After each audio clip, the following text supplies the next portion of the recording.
a récupéré ce ballon, il a avec Nassim avec le ballon, il a placé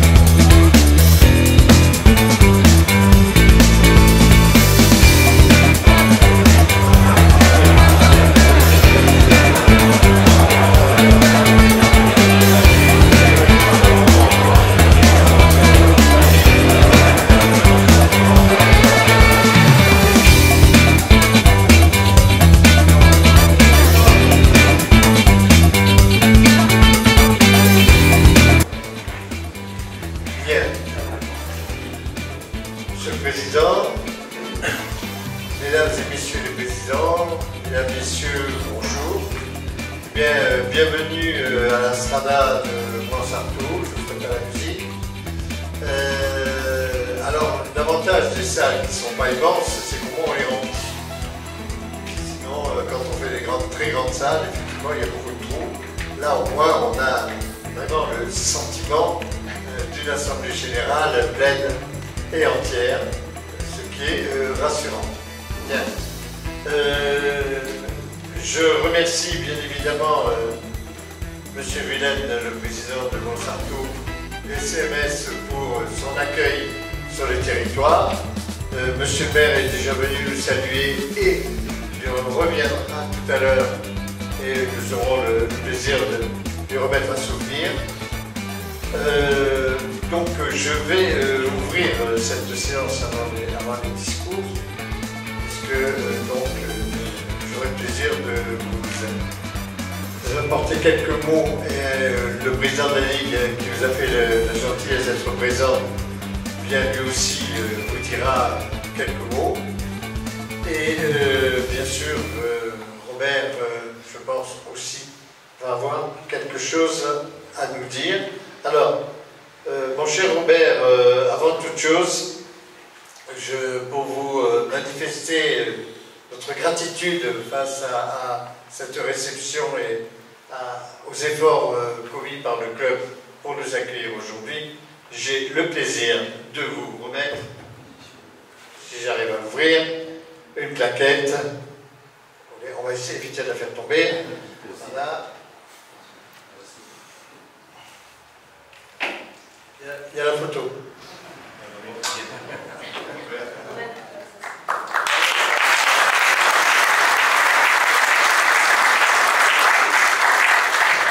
Mon cher Robert, il vous appartient de prononcer le petit discours d'ouverture, donc je vous passe le micro. Merci Président. Bon, je vais être bref. On est bien sûr, le CMS Football est content de recevoir cette assemblée du district. Je crois que c'est une première pour nous. Ça n'a jamais eu lieu. Donc merci à toutes et à tous d'être là. Merci Président de nous avoir fait confiance. Et puis bon, notre maire va arriver dans pas longtemps. Et puis nous allons avoir notre conseillère départementale aussi, Marie-Louise Gourdon, qui va venir nous dire un petit mot. Et on va vous amener aussi un livre de la ville de Montsartou, Président, en échange de bons procédés. Voilà. Merci à toutes et merci à tous d'être venus à Montsartou.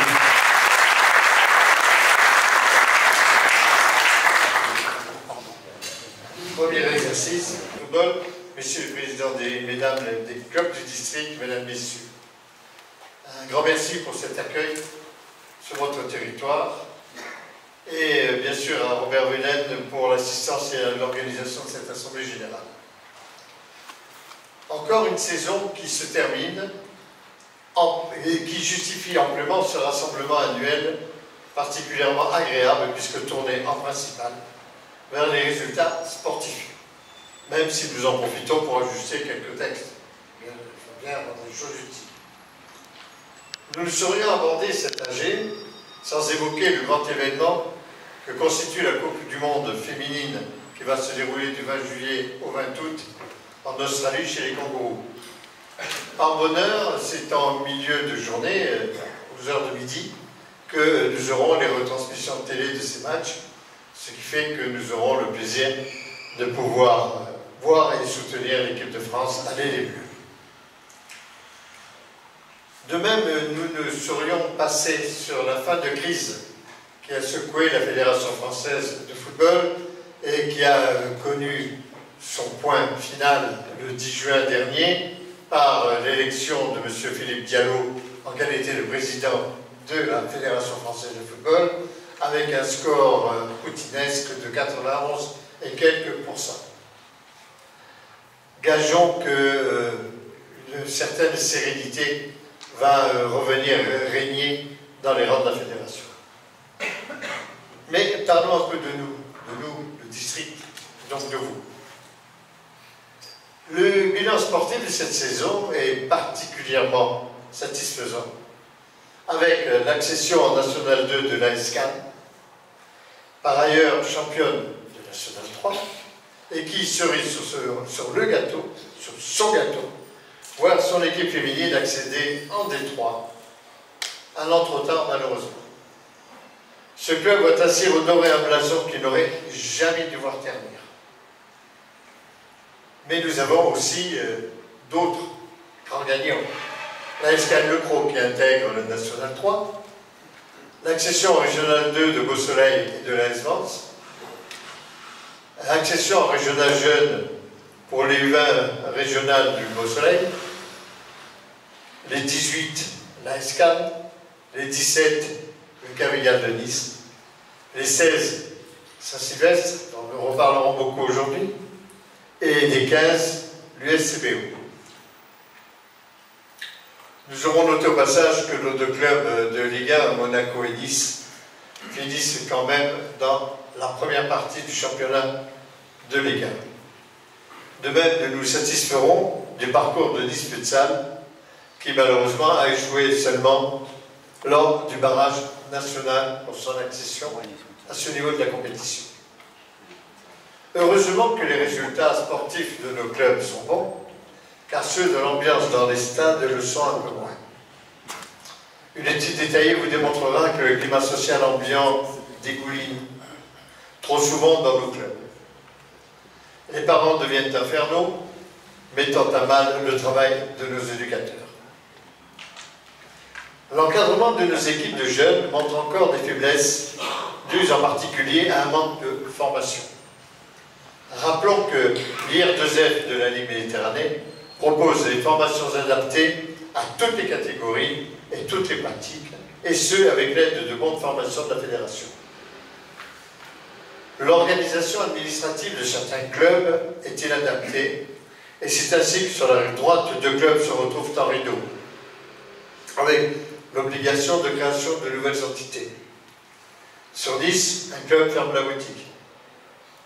Le tout laissant une ardoise au football, point de suspension.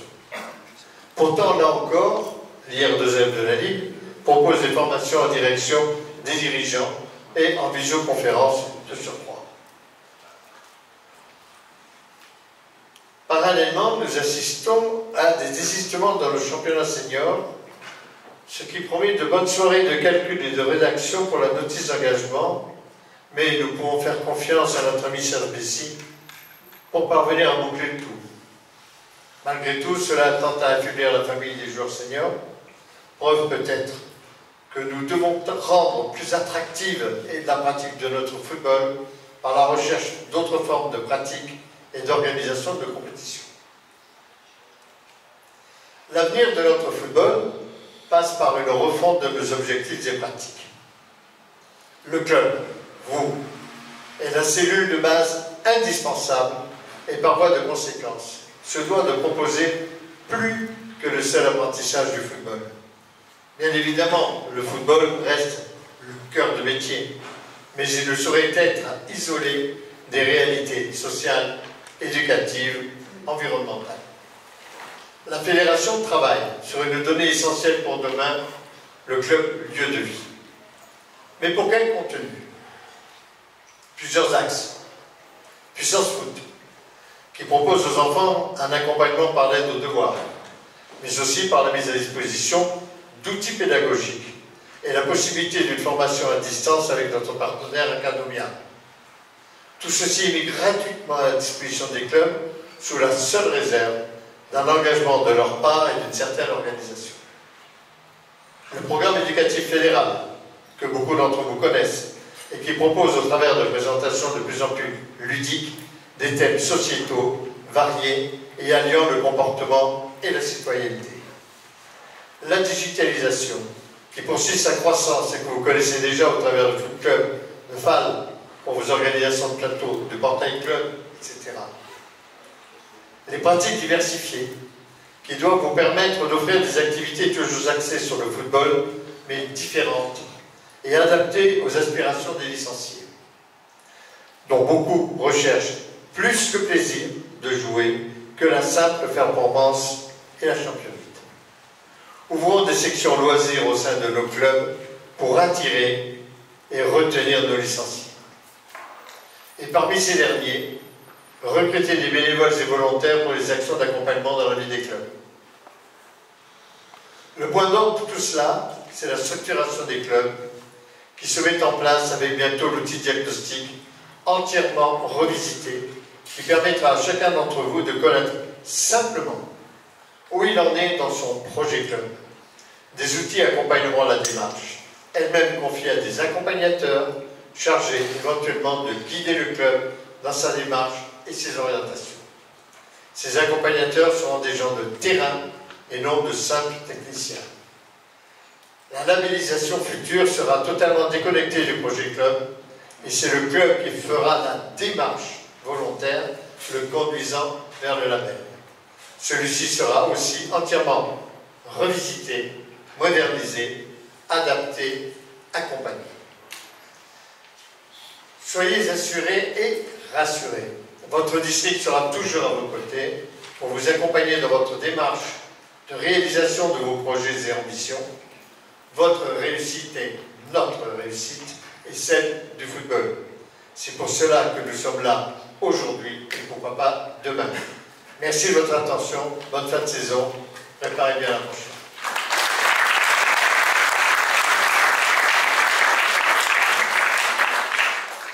Eric, cher président, si tu veux bien porter la parole de la Ligue.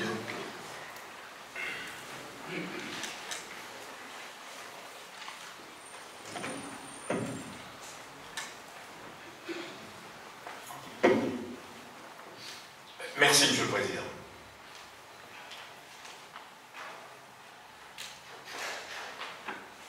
Monsieur le Président du district, Monsieur le Président du SC Montsartou, cher Robert, Mesdames et Messieurs les présidents et représentants des clubs azuréens, mes chers collègues élus du football, chers amis.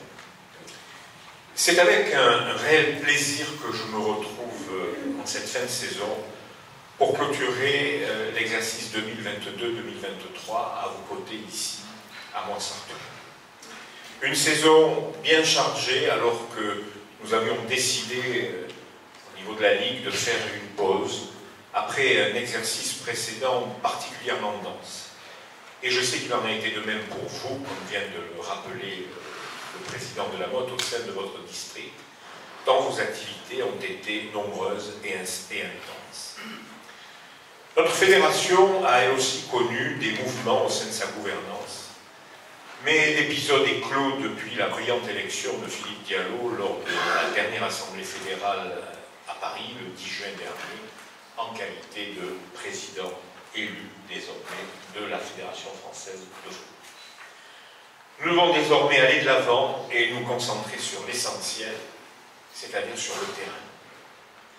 Sur cet aspect, nous avons vécu une saison pleine, comme cela vient d'être rappelé, particulière aussi car morcelée avec la Coupe du Monde de novembre et décembre dernier, qui nous a offert de grandes émotions. Permettez-moi de saluer ainsi l'équipe de France de Didier Deschamps, brillante finaliste de la Coupe du Mondial au Qatar, et qui a manqué d'un rien d'accrocher une 3e étoile au maillot des Bleus. On se souviendra bien sûr de cette frappe de Randal Kolo Muani dans les dernières secondes, et on s'en souviendra longtemps. L'équipe de France est par ailleurs bien partie dans les éliminatoires de l'Euro 2024 en Allemagne. On vient de le voir tout récemment avec les victoires face à Gibraltar et à la Grèce. On aura d'ailleurs le plaisir de recevoir les Bleus en mars prochain, ici en Méditerranée, à l'Orange Vélodrome de Marseille, pour un match amical ou un match de barrage, on ne sait pas encore. Et puisque nous sommes sous le drapeau tricolore, j'adresse d'ores et déjà tous mes vœux de réussite à l'équipe de France féminine, amenée à disputer la Coupe du Monde cet été en Australie et en Nouvelle-Zélande, sans oublier la sélection espoir actuellement engagée en championnat d'Europe en Roumanie. Notre territoire de la Côte d'Azur a accueilli de belles manifestations. La rentrée du foot à Juan-les-Pins, un superbe site pour accueillir cet événement de la Ligue du football amateur, en partenariat avec nos équipes de la Ligue Méditerranée et vos équipes de votre district qui ont pleinement contribué à la réussite de cette belle opération. Les opérations communes carton vert et tous au stade avec l'AS Monaco.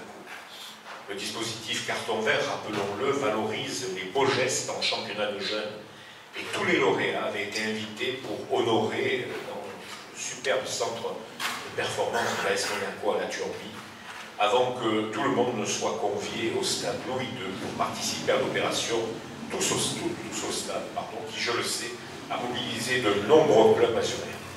Cela a donné de belles couleurs dans les tribunes pour encourager l'AS Monaco opposé ce jour-là à Angers. Deux beaux exemples de la réussite sur votre territoire. Permettez-moi encore de saluer la réussite de vos clubs au plan national. Je pense en particulier à l'AS Cannes, championne de National 3, promue en National 2, tout en doublant la mise avec l'accession de l'équipe féminine dans la toute nouvelle division 3 nationale féminine que la fédération a créée à partir de l'année prochaine. Je pense aussi à Monaco, brillant vainqueur de la Coupe Gambardella au Stade de France face à Clermont-Ferrand. J'y étais et je suis d'ailleurs très heureux de souligner que dans les deux équipes en présence, Monaco et Clermont, il y avait des joueurs qui ont été formés au pôle espoir de Méditerranée. 7 joueurs de Monaco étaient issus de notre pôle espoir et 2 joueurs de Clermont-Ferrand. Donc ça démontre quand même l'excellente santé de la formation en Méditerranée. Je n'oublie pas le Cavigal de Nice, meilleur club amateur en championnat national U17, et les U18 féminines de l'OGC Nice et seniors de Nice Futsal Club, qui ont défendu leur chance en barrage pour l'accession en U19 national et en D2 national futsal. L'accession n'a pas été acquise, mais c'est partie remise. Enfin, coup de chapeau à Cagnes-le-Cros, champion de régional 1 et promu en national 3 la saison prochaine. Je ne parle pas de toutes vos réussites, car il faudrait une bonne partie de la matinée, tant les clubs azuréens ont été performants dans l'ensemble. Vous le voyez, notre football est particulièrement dynamique et vos clubs ont joué un rôle majeur cette saison. Je fais également une mention spéciale pour La Fontaine, lauréate du Fonds d'action du football, pour ses actions en faveur des jeunes handicapés initiés au football à Antibes. Là encore, une belle initiative. Vous le voyez, notre football régional est dynamique et votre district particulièrement actif. Sachez que ces belles performances sont de magnifiques exemples pour nos jeunes pousses et reflètent la bonne santé sportive de notre football méditerranéen.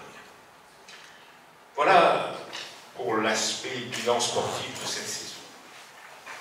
Pour la saison qui vient, un sujet RSO-RSE, responsabilité sociale des organisations et responsabilité sociale des entreprises, qui me tient particulièrement à cœur, sera l'un des axes majeurs de la politique de la Ligue.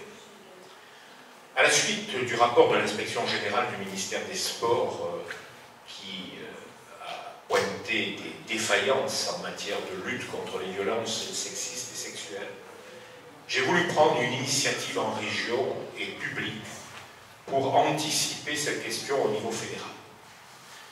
Le football est en retard en matière de lutte contre l'homophobie et les discriminations liées aux orientations sexuelles des pratiquants.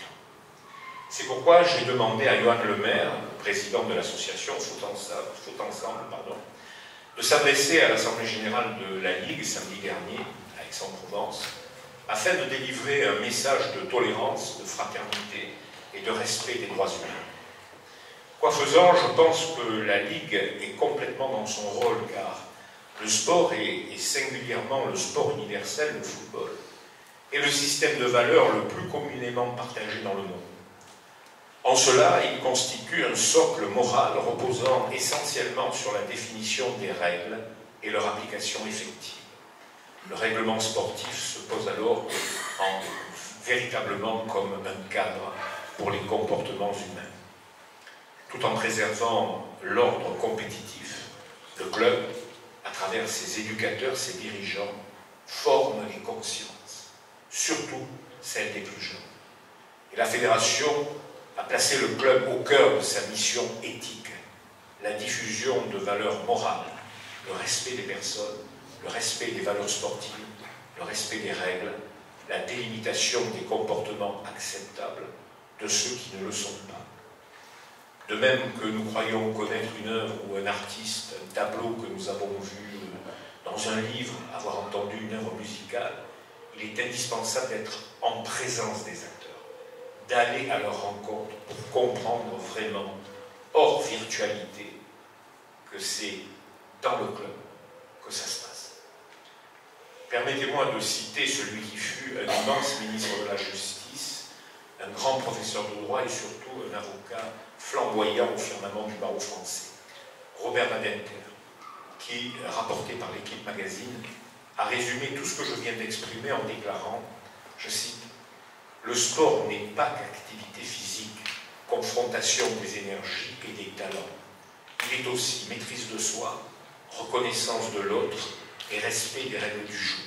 En un mot, le sport n'est pas uniquement une pratique, il est aussi une éthique. En effet, ce qui compte vraiment dans la pratique sportive, c'est l'apprentissage d'une éthique. » Merci à Yoann Lemaire d'avoir accepté de commencer à poser avec la Ligue les outils qui nous permettront d'avancer sur les chemins d'une éthique de la vie que l'évolution des mœurs de la société nous invite désormais à prendre pleinement en compte. Car il faut toujours être prêt à considérer les preuves qui contredisent nos croyances et à admettre la possibilité que nous ayons tort. L'intelligence, ce n'est pas de tout savoir sans se poser de questions, c'est la capacité de remettre en question tout ce que nous pensons savoir. Notre Assemblée Générale d'été de la Ligue s'est conclue samedi dernier par la traditionnelle et très enviée soirée des récompenses qui permet de mettre à l'honneur les bénévoles et les éducateurs des clubs lauréats à l'issue des championnats régionaux. Les championnats régionaux, il en a été question précisément lors des travaux de notre Assemblée Générale et plus particulièrement des championnats masculins seniors. Depuis plusieurs mois, la Ligue a engagé une large concertation avec les districts et les clubs régionaux en vue d'une réforme de l'architecture de nos championnats seniors masculins qui poursuivait deux objectifs principaux. D'une part, absorber les nombreuses descentes à venir suite à la réforme des championnats nationaux qui se répercuteront en cascade jusqu'en district. Nous pourrions ainsi avoir la saison prochaine jusqu'à 15 descentes de Régional 2 en départemental 1 des districts. Et d'autre part, créer un championnat R3 afin de mettre un palier supplémentaire nécessaire à la structuration des clubs et à leur préparation à l'accès au haut niveau.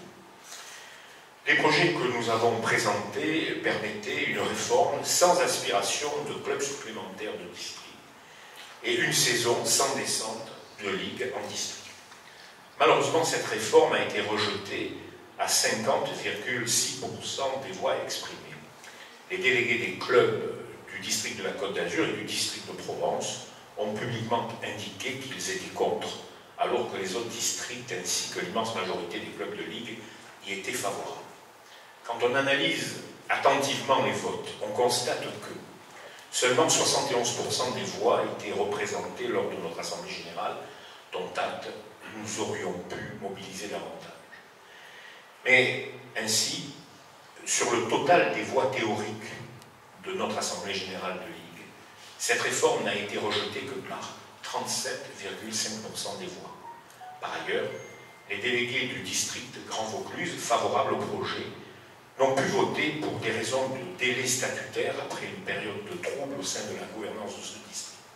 Nous le regrettons car sinon la réforme aurait été adoptée. En 2019, lors de l'adoption de la réforme des U14 avec 52% des voix, j'avais estimé que ce n'était pas une majorité satisfaisante et j'avais fait représenter un projet amélioré 6 mois plus tard, adopté par plus de 70% des suffrages.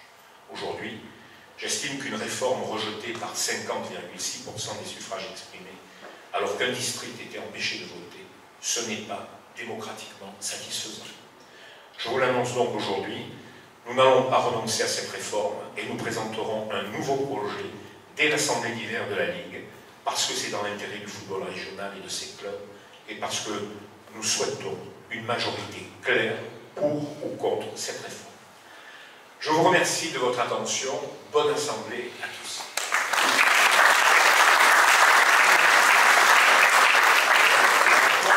Et une pratique qui est mise en avant, c'est le futsal. Donc on va mettre des plateaux futsal rapidement dès la rentrée, sur toutes les journées événementielles, mais aussi à travers des détections. Sachez que dans notre ligue, et surtout dans notre district, 3 joueurs ont intégré un stage national U18 futsal, une équipe de France. Donc ça fait aussi partie de nos ambitions, et on a un accompagnement des clubs avec une année importante. Il y a les JO, ça ne doit pas être une difficulté, au contraire ça doit être une opportunité qu'on doit saisir.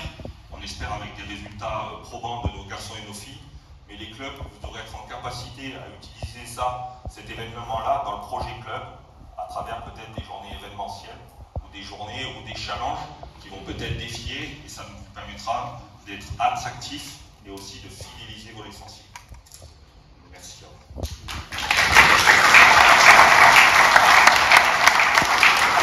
Département. Rapidement, ce que j'ai fait cette année, ça a été 31 actions de détection, filles et garçons confondus, avec un nombre de joueurs et de joueuses assez conséquent identifiés et détectés, parce que l'idée pour moi, à mon arrivée, c'était de créer ma base de données et de voir aussi toutes les forces en présence et où elles sont dans les clubs et comment cela fonctionne dans le district. Des structures, alors tout à l'heure le président Borghini ou alors le président de la Motte ou Stéphane en ont parlé, des structures en continuité avec ce que Stéphane fait sur le second degré, dans les collèges, les sections sportives et les classes horaires aménagées. Un sujet très très important et central dans la politique nationale de la DTN, avec pour ma part 10 visites de chefs d'établissement, profs de PS et club support. Donc on a réussi, j'ai réussi à chaque fois d'avoir ces 3 entités autour de la table pour dresser un diagnostic et savoir les tenants et les aboutissants, les différents modes de fonctionnement, et essayer, nous, au sein du district, de proposer un projet commun pour ces classes horaires aménagées, les sections sportives, et j'ai été accompagné avec M. Pascal Bistarelli, et notamment avec la création d'une journée départementale des sections sportives qui sera amenée à se pérenniser chaque saison, avec, comme l'a dit Christophe, une sensibilisation autour des nouvelles pratiques, footnet, cette année ça a été le foot-golf et le golf-foot, et le foot-golf on est champion du monde, mais aussi on est champion du monde avec nous en foot en marchand, Christophe Obietti. Champion d'Europe, pardon. Donc voilà pour les sections sportives. Et rapidement, donc un autre volet sélectionné. Donc 11 filles de notre département ont été suivies par la Ligue méditerranéenne de football en U13 filles. 3 filles ont été sélectionnées en U14. 4 filles ont fait les interligues à Lyon, il me semble, oui, à Lyon, avec la sélection Ligue méditerranéenne de football. Ensuite, on a eu 3 jeunes garçons qui sont entrés au Pôle Espoir pour la génération 2010 qui en rentrée de septembre nous représentera. 5 garçons ont fait partie de la sélection U15 Avenir. 7 garçons ont fait partie de la sélection U15 Élite, avec les interligues à Amiens au mois d'avril. Et 7 garçons ont fait partie de la sélection Ligue Méditerranée U16. Et comme Christophe l'a évoqué tout à l'heure, on ne les oublie pas, les 2 garçons qui ont fait partie de la sélection U15 futsal. 4 garçons de la sélection U18 futsal. Et comme cerise sur le gâteau, Christophe l'a évoqué, un garçon a fait un stage national U15 foot traditionnel et 3 jeunes ont fait le stage national U18 futsal.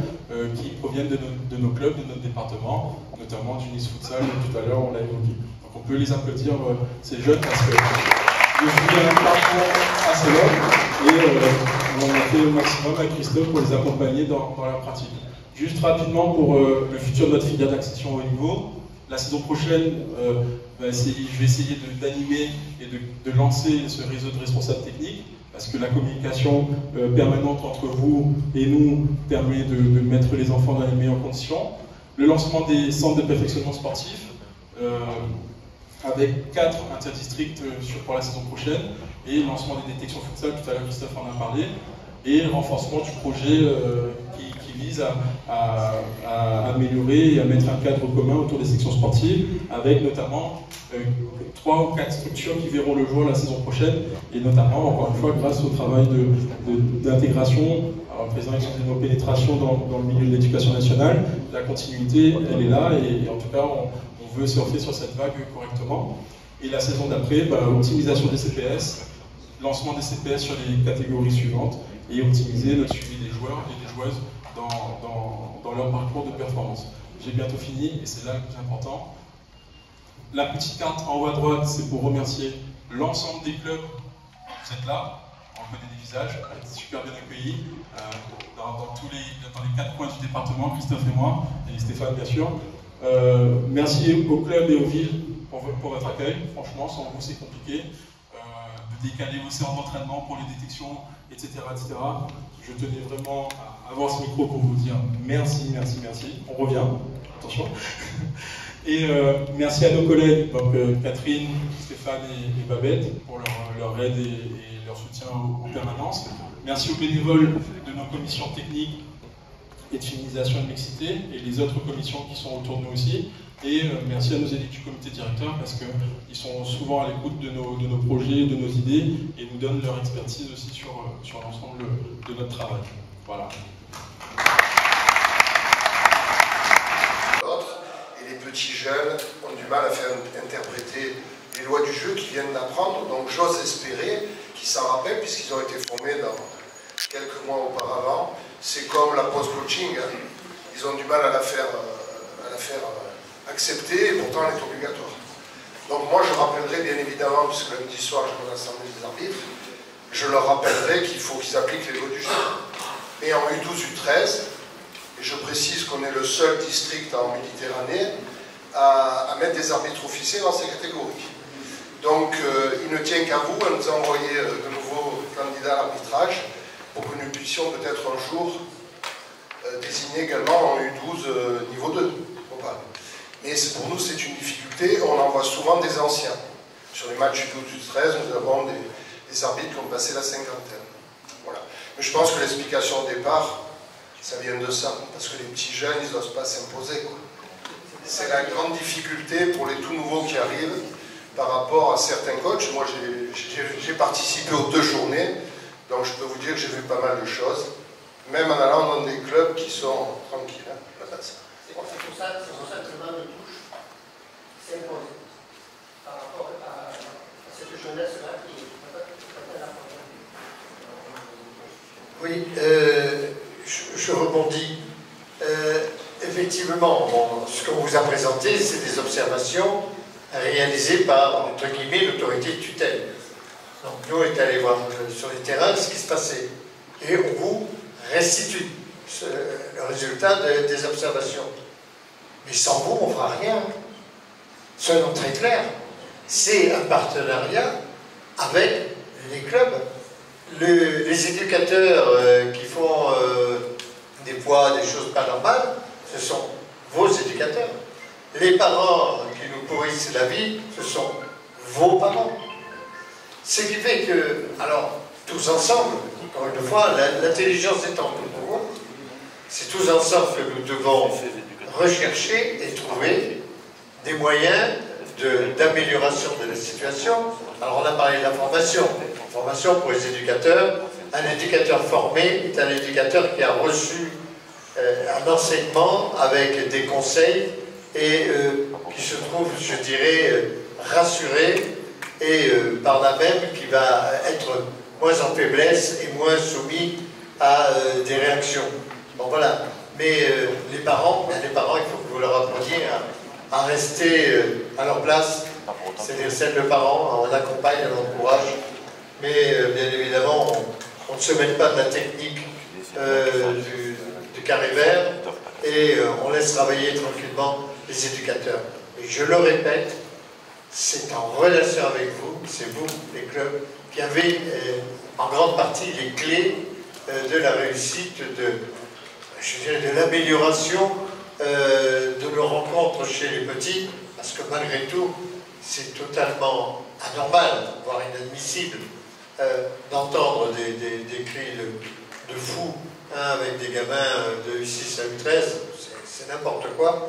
Donc là, on a du boulot, parce que n'oublions pas que c'est la fidélisation de vos licenciés, donc de nos licenciés fédéraux, qui est aussi en jeu dans ce genre de bagarre. Moi, je trouve d'abord que c'est une excellente initiative qu'a prise le district Côte d'Azur de faire en quelque sorte cette étude, ce sondage, par des membres du comité de direction.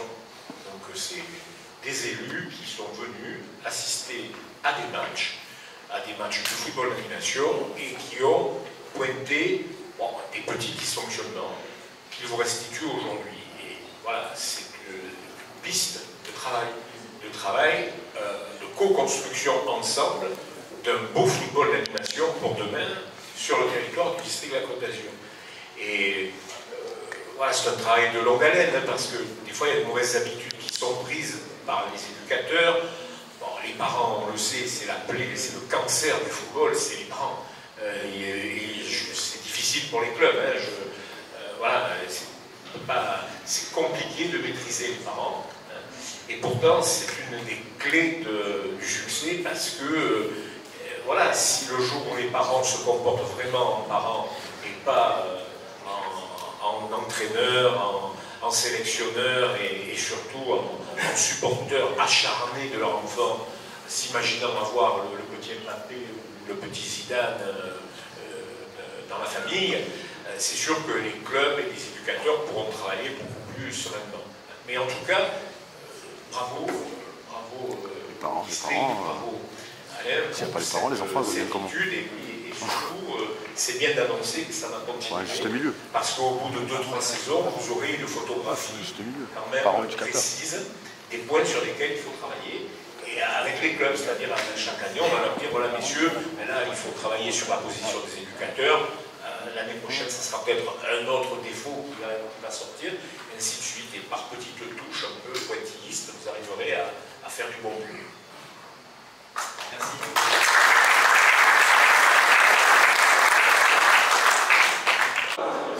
Bonjour à tous, alors je vais vous présenter, vous êtes Khalil Benchek, ancien arbitre. D'accord, vous occupez de quel club du coup? Je suis au bureau du FC Beau Soleil. D'accord, et alors là je vois que vous avez récupéré une belle coupe, 3e du Challenge Jean-Charles avec le diplôme. Donc ça c'est pour la montée du club, c'est ça? Tout à fait, pour le club. Donc j'étais représentant de mon club aujourd'hui pour l'Assemblée Générale du district. Bah écoutez, là les joueurs ils vont être contents alors là. Tout à fait, je vais vous faire la surprise ce soir parce qu'on a la fête du club à Beau Soleil, donc on va essayer de fêter ça d'une manière un peu digne et comme il se mérite, parce que j'ai des collègues de travail qui travaillent bien. Écoutez, merci pour vos quelques mots et puis bonne continuation pour la suite. Je vous en prie, merci beaucoup. Merci à vous, au revoir. Bonjour à tous, je te laisse te présenter, comment tu t'appelles? Bonjour, je m'appelle Daron Dezanclos, je suis gardien au sein du club de futsal de Mandelieu. Alors, je crois que tu es venu représenter ton club à l'Assemblée Générale. C'est ça, je suis venu représenter Mehdi Botero, le président. Alors comment ça s'est passé? Une bonne assemblée, franchement ça s'est bien passé, juste petit bémol, on ne parle pas encore assez du futsal je trouve, surtout quand le budget, on parle d'un budget de 500 € pour un développement pratique, je trouve que c'est très peu pour une pratique qui a besoin de se démocratiser. J'allais déjà dans le vif du sujet, je voulais pas attaquer direct mais tu as raison, il faut en parler parce que bon, bien évidemment on a les deux seules sections futsal de la région. Nice et Mandelieu. Voilà, il y a Nice et Mandelieu. Donc on a vu que on ne tchatchait pas assez autour du futsal. Bon, j'ai quand même parlé avec Christophe Dupont qui s'occupe de la section foot réduit, donc il y a de belles choses qui devraient arriver quand même. Mais c'est vrai qu'un budget à 500 € par an, qu'est-ce qu'on fait avec? On fait pas grand-chose. On peut même pas acheter un jeu de maillot, on peut rien faire. Enfin, moi je trouve que c'est un peu dommage, surtout pour une qui demande pour un futsal, ça demande du développement. Enfin, c'est important pour les enfants. Nous on en parlait tout à l'heure. On en parlait. Pour les petits de U10 à U11 à U13, ça peut développer une technique, une aisance sur le terrain qui est monstrueuse. Ça peut développer la vista, la vision de jeu. Moi je trouve ça dommage quand même qu'on n'intègre pas plus ça surtout au niveau des petits. Moi je pense qu'on est en avance sur la région. Genre, on est les deux seuls jeunes. Regarde bien autour de toi. C'est ça. On montre à la caméra. Bon, je suis plus trop jeune, mais on est les deux rescapés. Et comme tu as pu le voir, ils sont pas forcément axés là-dessus. Donc bon, c'est nouveau. C'est un sport qui est nouveau ici en France. En tout cas sur notre région, parce que quand on voit sur d'autres villes, ça se développe assez bien. Mais surtout, moi, ce que je trouve dommage, c'est qu'on est la seule région dans toute la France qui n'applique pas la règle du temps arrêté, qui est la règle principale du futsal quand même. Je trouve ça assez dommage. Je pense qu'on va se revoir. Donc si tu as un message à passer à tes amis du club, c'est maintenant. Grosse force pour la saison prochaine. On prépare ça à fond avec le nouveau coach Yvan qui vient d'arriver. Et on vise la montée en Ligue 2. On croise les doigts. Allez, force à vous les gars, à bientôt. Mohamed Amrouni pour l'équipe niçoise Académie. Nous sommes avec le maire de Mouansartou. Donc je vous laisse vous présenter, monsieur. Allez-y. Alors, je suis Pierre Askiri, maire de Mouansartou. Très bien. Alors nous sommes à l'Assemblée Générale du district de la Côte d'Azur. Donc vous avez pu suivre cet événement. Comment vous l'avez senti? Comment vous avez vécu cet événement? Moi, avec beaucoup de fierté de savoir que le district s'est déplacé ici à Mouansartou. C'est la fierté, c'est la reconnaissance pour le travail qui est fait par ce très beau club que l'on a sur Mouansartou, le SMS Football. C'est un très beau club avec des dirigeants et des éducateurs investis à 200%. C'est la reconnaissance de ce travail. C'est pour ça que j'en suis. Justement, je t'entendais parler, vous êtes vraiment fiers de ce que Mouansartou, le club, le Pays de Grâce, peut faire dans votre secteur. Quel rôle pour vous joue le football justement dans votre ville? Alors, le football, au-delà du sport, qui est un sport très agréable à voir et à pratiquer, c'est, à mon sens, avant tout, le football joue avant tout un rôle social et sociétal. C'est une façon de retrouver la cohésion à l'échelle d'un territoire, et en particulier à Mouansartou par exemple. Les licenciés du foot se sentent, s'approprient le club et s'approprient la commune, se sentent complètement investis dans la ville, et il y a une identification forte, et c'est très important de trouver une espèce d'identification et quelque part ils respectent la ville. Oui. Très bien. Et pensez-vous qu'à l'avenir, même si c'est en train de se faire, il y a un pont entre le football et l'école? Il y a vraiment quelque chose qui se crée? Complètement. Le football et les clubs sportifs en général déjà compensent les lacunes des familles parfois.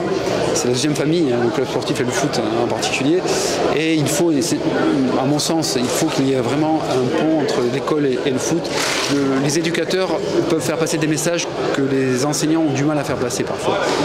Des messages justement de tolérance, de vivre ensemble, de sensibilisation à l'environnement.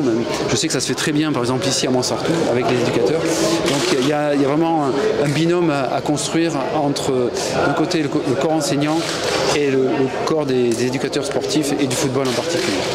Écoutez, merci pour ces petits mots. Moi, je suis déjà venu au club de Mouansartou il y a 3 semaines de ça, et je vous le dis, je suis niçois, j'ai été magnifiquement accueilli. Une équipe au top, il y a une petite annonce de l'AS Monaco qui expliquait un peu leur fonctionnement et tout, et j'étais agréablement surpris. Donc bravo encore, et à très bientôt. Merci beaucoup. Merci. 3, 2, 1, c'est parti. Bonjour à tous, Mohamed Amrouni pour l'équipe niçoise. Nous sommes avec le président de la Ligue méditerranéenne du football, après l'Assemblée Générale du district de la Côte d'Azur.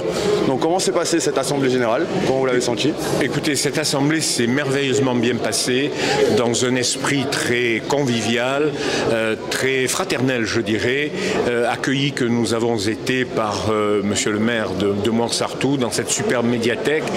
Et vraiment, je suis très satisfait des travaux de l'Assemblée. Nous avons pu échanger et parler football, ce qui est vraiment le plus important, parce que quelquefois dans les assemblées générales, on fait beaucoup de juridique, on fait beaucoup de polémiques. Et là, ça a vraiment été un temps de partage, un temps consensuel. Et donc, j'ai été très heureux de venir ce matin à Montsartou. C'est vrai que c'était agréable, hein, on a eu une belle assemblée, tout le monde était concerné et on a parlé beaucoup football et l'évolution du footballeur. D'ailleurs, puisque je vous tiens sur ce sujet, comment voyez-vous l'évolution du football dans les années à venir? On voit que ce football s'innove de plus en plus avec l'intégration de l'analyse, la data, l'intelligence artificielle, tout ça. Bon, je ne vais pas vous faire le cinéma, mais vous avez bien compris. Comment vous le voyez?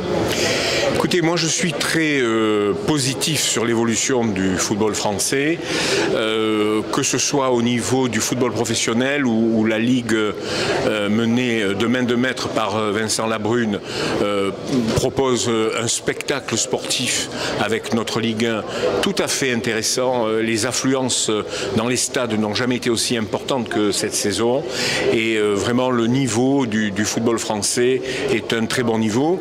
Au niveau du football amateur, nous avons retrouvé nos chiffres d'avant le Covid, puisqu'il y a plus de 2 200 000 licenciés. Nous avons un fort engagement en direction du football amateur, puisque 38% du budget de la fédération, plus de 100 millions d'euros, est consacré au football amateur. Nous sommes la première fédération en Europe à consacrer autant d'argent et de budget pour son secteur amateur. Donc je pense que tout ça va dans le bon sens et on va pouvoir continuer à travailler dans notre délégation de mission de service public et continuer à œuvrer pour la jeunesse française. Merci beaucoup pour ces petits mots. Je ne vais pas vous retarder plus longtemps. Est-ce que vous avez un petit mot pour les jeunes enfants qui vous regardent, un petit conseil à leur donner pour s'amuser dans ce sport? Écoutez, aux enfants, je leur dis, écoutez, d'abord, soyez sages, écoutez vos éducateurs, travaillez bien à l'école. Et vous verrez que vous réussirez dans le sport et en particulier dans le football quand vous vous imposerez une discipline de travail, d'écoute et bien sûr prenez du plaisir à jouer, à être tous ensemble, à partager des émotions, à partager des bons moments avec tous vos camarades et voilà, je pense que vous aurez un bel avenir dans le football. Merci beaucoup et à très bientôt. Au revoir. Au revoir. Tous, Mohamed Amrouni pour l'équipe niçoise. Nous sommes avec l'équipe Euro-Africa. Je vais les laisser se présenter tout simplement. C'est parti les gars, c'est à vous. Donc je m'appelle Gomez Sambou Hiro, je suis le président du club Euro-Africa. Je suis aujourd'hui avec la présence de Paulo, un dirigeant du club, entraîneur aussi de l'équipe champion en D3, là on monte en D2. Donc le projet d'Euro-Africa, ça a commencé simplement pour jouer au foot, surtout au niveau senior, mais dans le règlement du district, quand vous faites une équipe senior, vous êtes obligé d'avoir une équipe de jeunes. Et après, c'est parti depuis 2007. Au début, il n'y avait pas le terrain à Nice, il n'y avait pas beaucoup de moyens. Et petit à petit, les gens à Nice, ils sont pris un peu au projet. Aujourd'hui, on a un club beaucoup plus structuré. À niveau senior, on a de bons résultats. À niveau jeune, on essaye aussi d'avoir un bon encadrement. Donc, on a notre terrain aujourd'hui au stade Charleroi numéro 9. Et donc, le projet, c'est surtout pourquoi le club s'appelle Euro-Africa, parce que je suis un Africain, donc déjà couleur de peau ça compte et mes origines, mais aussi je suis européen aussi, donc j'ai grandi au Portugal, mais on a des jeunes qui ont grandi en Espagne, en Allemagne, partout en Europe, donc aujourd'hui on défend ces deux cultures, donc il faut accepter qu'on est africain de l'origine et tout ça, et aussi il faut accepter aussi qu'on est des Européens, on a des devoirs et on a des droits, donc c'est ça un peu l'objectif d'Euro-Africa, c'est pour ça dans le club on accepte tout le type de culture et on parle plusieurs langues dans le club. Ouais, c'est un club qui rassemble. Moi qui t'ai connu au démarrage, faut le dire, hein. Je l'ai connu, il galérait, il tournait dans tous les stades, les futsal et tout, les tournois. Et aujourd'hui, le travail commence à payer. Donc bravo déjà, bravo pour la montée. Et je pense que ton club va continuer à se structurer. Donc qu'est-ce qu'on peut te souhaiter pour la suite? Donc tous les bénévoles du club, parce que c'est vraiment des bénévoles, on est tous passionnés par le foot. Aujourd'hui, on prend notre temps aussi pour vraiment faire du bénévolat pour les jeunes, parce qu'il y a le travail, il y a la famille, et derrière encore on prend notre temps de venir au club, d'encadrer les plus jeunes, de donner surtout au niveau d'éducation et un projet sportif. Donc aujourd'hui, le club Eurafrica, on commence à être mieux structuré et on souhaite d'aller plus loin possible, mais toujours avec l'humilité et toujours avec le respect. Eh bien écoute, on te souhaite bonne chance pour la suite et on y croit. À bientôt. Ok, merci. Bonjour à tous, Mohamed Amrouni pour l'équipe niçoise. Nous sommes avec le président du Cagnes Le Cros, donc qui a fait une très belle saison cette saison. Donc que peux-tu nous dire sur l'Assemblée Générale qui s'est passée aujourd'hui déjà? C'est une Assemblée Générale qui a été réussie pour moi puisque c'est passé cordialement. Bon, il n'y avait pas beaucoup de textes à voter, c'est vrai aussi, mais voilà, tout s'est bien passé, ça s'est bien déroulé, c'est ce qu'on attend. On a plaisir de retrouver tous les dirigeants des clubs qui sont au service de nos jeunes toute la saison. C'est un moment de convivialité qui a été réussi aujourd'hui, on peut dire. On voit que cette saison, le Cagnes Le Cros a bien fonctionné, donc dis-nous, quel est le secret de la réussite? Comment ça s'est passé? Donne-nous un petit point. Le secret de la réussite, c'est le travail. Le travail, toujours le travail. On est là au quotidien et à ce titre, je tiens encore à féliciter les joueurs, mais surtout le staff et les dirigeants et tous les bénévoles qui sont au quotidien aussi, parce qu'il n'y a pas que les joueurs, derrière les joueurs, il y a tout le travail. Et donc c'est le résultat, le fruit du travail tout au long de l'année et des saisons. On voit que vous avez beaucoup les bénévoles, les éducateurs qui font un gros boulot. Bon, moi j'en connais pas mal de chez vous, hein. La famille Larbi, bon voilà, pour ne citer que eux. Les emblématiques. Voilà, les emblématiques, voilà, ça t'a fait rire, les emblématiques, exactement. Quel est votre projet? Comment vous voyez le football chez vous? Au niveau du foot réduit par exemple, comment vous le voyez? Écoutez, moi ça fait maintenant, je vais entamer ma 12e saison à la tête de l'AS Cagnes Le Cros, club qui est né de la fusion entre les deux clubs de la commune, Cagnes et Le Cros. Et depuis le premier jour, j'ai toujours dit que mon souhait c'était de faire évoluer tous les jeunes, du plus petit jusqu'au plus grand, au plus haut niveau, en considérant que le plus haut niveau c'est pas la SCC.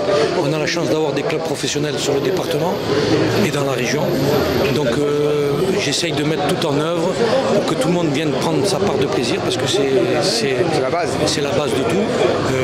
Les joueurs, les dirigeants, les accompagnateurs, les parents, tout le monde. Donc voilà, on travaille au quotidien, nous, l'équipe dirigeante, pour les mettre dans les meilleures conditions possibles, pour les faire évoluer.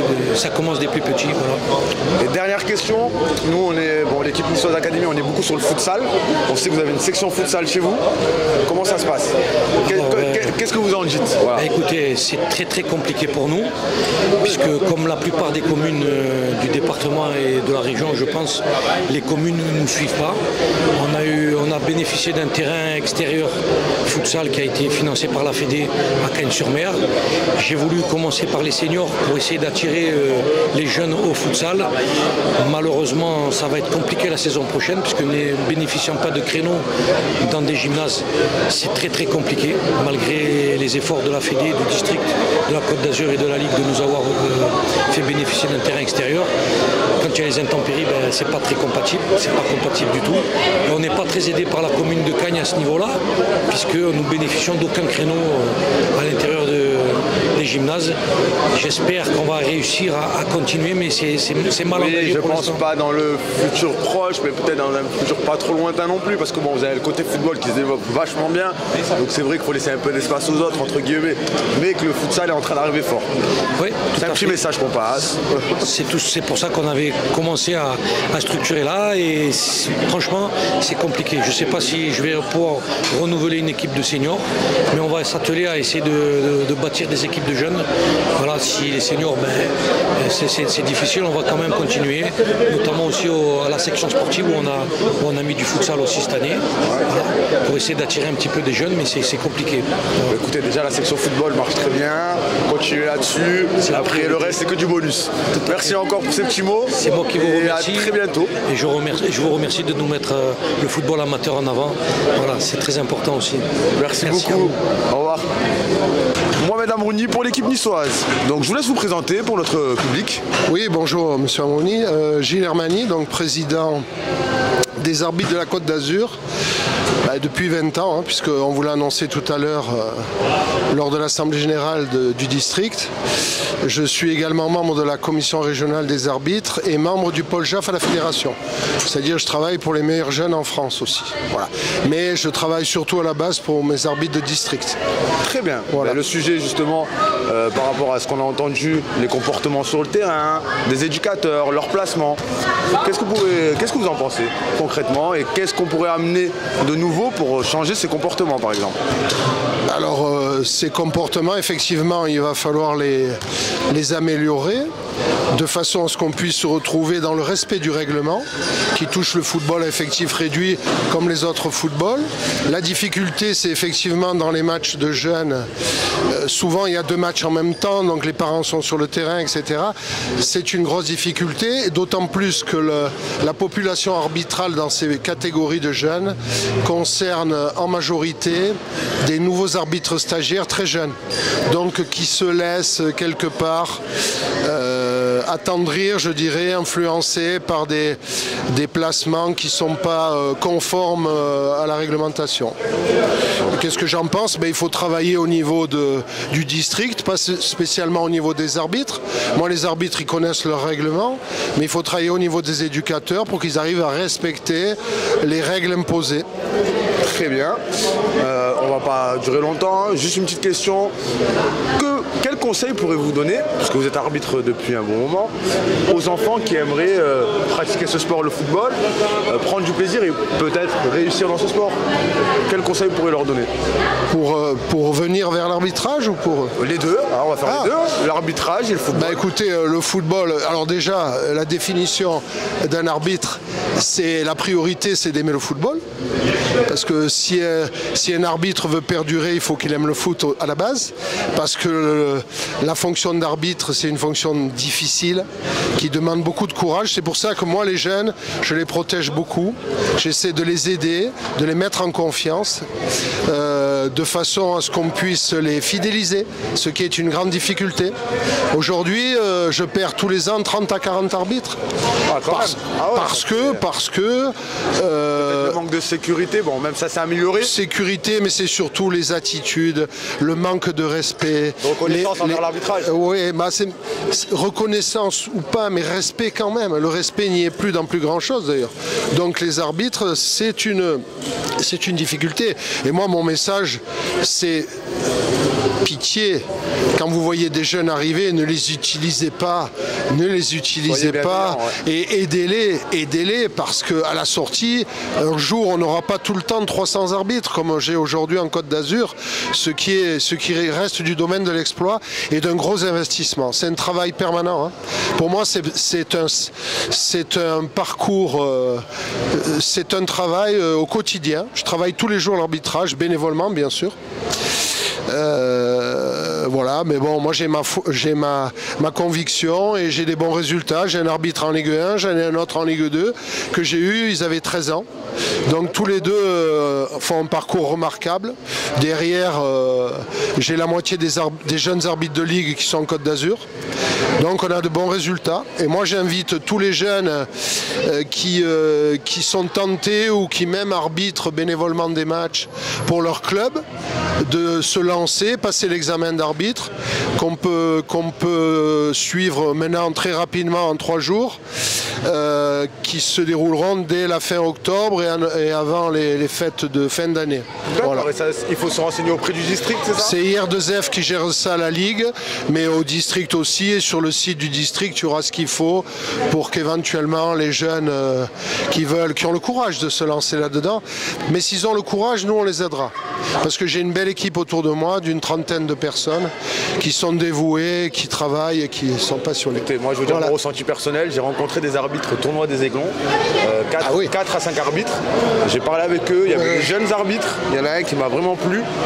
C'est le petit Adjengi Ahmed. Vous avez vu, je dis pas n'importe quoi, il parle franchement, il m'a impressionné, je connais même son papa. Oui, Habib, c'est un ami, c'est mon ami. Voilà. Donc, mais le petit Adjengi Ahmed, je peux vous dire que c'est un espoir de l'arbitrage azuréen. Pourquoi? Parce qu'il a déjà fait la finale des U13 à Cap-Breton l'année dernière, la finale pitch. Donc et cette année, il a été sélectionné pour aller à Amiens, faire une interligue de U15. Donc effectivement, mais il n'y a pas que lui. Moi, je ne veux pas cibler sur un arbitre, j'en ai plusieurs. Vous aviez le petit Sebia Elias qui était là-bas également au tournoi des Aiglons. Vous aviez Papin Enzo qui est un bon jeune aussi. Et j'en oublie, ils ne me viennent pas tous à l'esprit. Mais justement, on travaille pour que, à l'avenir, j'avais la petite Arcélise qui est une jeune fille de talent aussi. Non, mais on travaille, il n'y a pas de souci. Il y a du beau monde, il y a du beau monde. Voilà. En tout cas, merci pour ces mots. Je vous en prie, bon courage à vous. Bon courage à vous. Merci.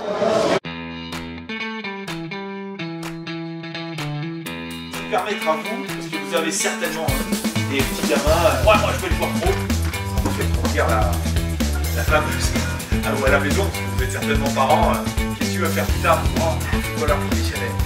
Parents, le gamin il a 10 ans, il faut arriver à parfois avoir les bonnes questions, et pour vous donner une anecdote, aussi un exemple, j'avais fait une enquête dans toutes les écoles primaires et élémentaires de la ville de Metz, il y en avait 18. Donc 18 à raison de 20-25 élèves en CM2, classe, 30 élèves en CM2, à peu près sur ces 300-350 réponses que j'avais eues, j'avais sur le nombre de garçons qui avaient répondu, j'en avais 73% qui voulaient pouvoir répondre. C'est énorme. C'est énorme. 73% de jeunes joueurs de 10 ans, 11 ans, qui rêvent d'être footballeurs professionnels. Ça veut dire que ce foot, il a moins de place dans notre société aujourd'hui, même dans notre éducation. Travaille bien à l'école, tu fais un peu l'entraînement. Je crois que c'est peut-être ce qui marche le mieux, non? Ça date.